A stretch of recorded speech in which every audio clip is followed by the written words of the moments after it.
Il a été une star du petit écran à la fin des années 2000. Les téléspectateurs se souviendront sans doute de lui comme le personnage narcissique qu'il a incarné lors de ses apparitions sur le PAF.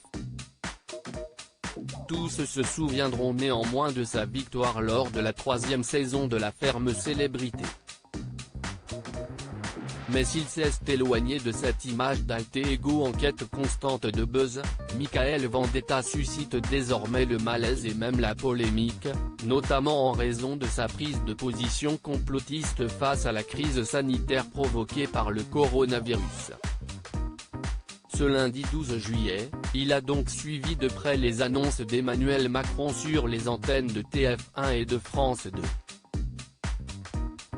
Révolté par l'extension du pass sanitaire aux lieux de culture et de loisirs ou encore par la vaccination rendue obligatoire pour les soignants, entre autres, Mikael Vendetta s'est rapidement emparé de son compte Instagram pour y relayer un message choquant et nauséabond.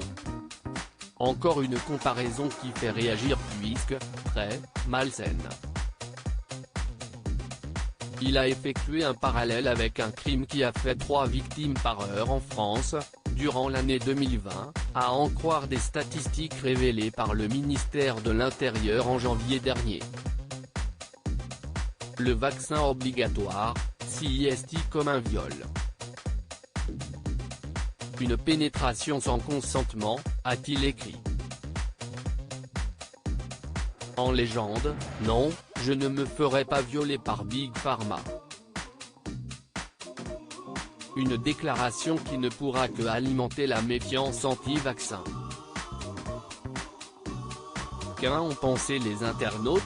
Car si cette comparaison avec un crime tel que le viol est douteuse, de nombreux internautes ont préféré se positionner avec Mikael Vendetta.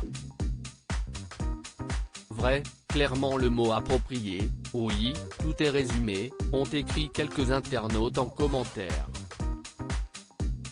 Au mois de novembre 2020, pourtant, les anonymes se sont montrés plus critiques avec le principal concerné.